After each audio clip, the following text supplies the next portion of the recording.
Live from the Bay Area's news station, this is the KRON 4 Morning News. Excuse me. So back in the 80s, I actually tried to play tennis, and I wasn't very good at it. So I picked up a book called The Inner Game of Tennis. And my tennis game didn't get better, but my life changed because it was a breakthrough book that really changes the way you think about your brain. Well, the author of that book has come up with another book called The Inner Game of Stress, and it could change your life as well.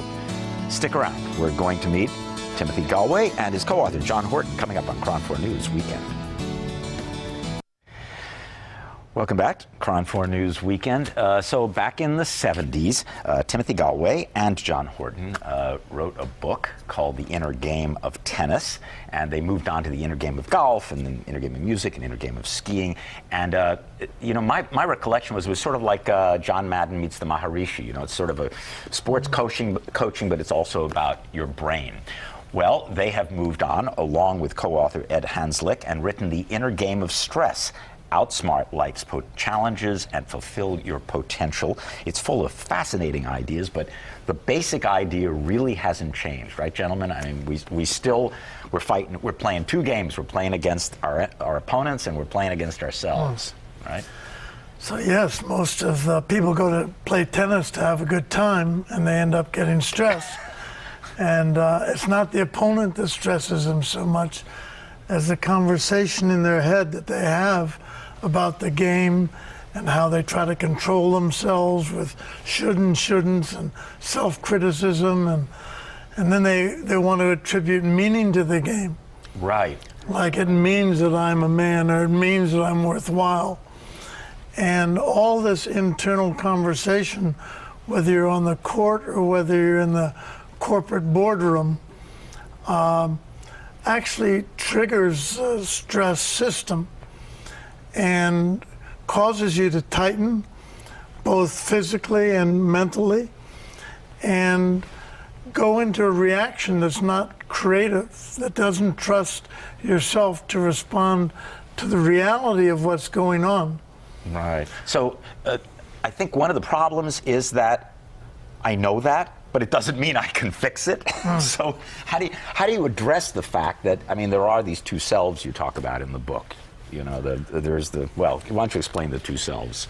Well, it's interesting because because I'm a doctor, from a medical point of view, obviously if one is stressed for long periods of time, we all know that opens a door to a lot of illness. Yeah. So to move from the stress system, you have to move to something else. So we coined the name a wisdom system. Mm-hmm. And these are our own inherent abilities to understand, to be clear, to love. But recently I had a woman whose husband died of a very rapidly moving cancer, young people, and she just did extraordinarily well. And at the end of it, 6 months later, she still hadn't sort of collapsed. Yeah. And I said, what is it? She said, love trumps adrenaline. Okay. Think about that. I mean, yep. That's the ability that we have to enjoy, say, a game of tennis or our lives, that ensures that things will work well. It's a very simple system. Okay, what kind of tools can you use, though? I mean, it's one thing to say love. It's really hard. The problem is there are so many solutions verbally, but what are the steps you can take to actually deal with that inner, the two selves, the critical self and the helpful self, basically, I guess. Well, yes, it's a huge self, too, is that huge reservoir of human potential that you don't tap into when you're listening to the self-one conversation, telling you how to do things and how not to do things. What is it, the CEO, I think you... CEO is really who you are. Yeah. That's, you're given the life, and you have a chance to run it. And you also have a chance to make your own definitions of things. For example? Well, I was in Copenhagen doing work, and it was time to come home for Christmas. And I was nervous about coming home. And that sounded strange. It's Christmas time, you'll be with your family. And I used the redefinition tool. And I said, what's my definition of my children?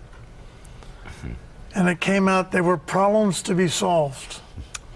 That's the way I was unconsciously thinking about them. Right. And I said, well, is there a definition that would be more conducive to my current commitments in my life? I said, yes, they're my only chance to experience love between parent and children. They're it. Yeah. That's my chance for love. And went home in a totally different attitude. Children weren't problems. The whole thing about toys and what to get and what not to get evaporated, and we had a wonderful time. And it shows how much our mental constructs make a difference in how much stress we feel. Right.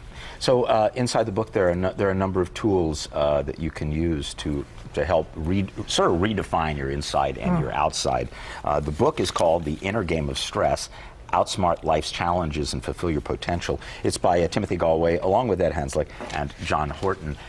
You gentlemen are welcome to come back anytime you like, because there's a lot more that we could be talking about in terms of our inner selves, our outer selves, and the many tools that are involved. Thank you. Love to Thanks do very it. much That's true. Thank you for joining us. Nice to be here. Oh, you're looking so relaxed, Isabel.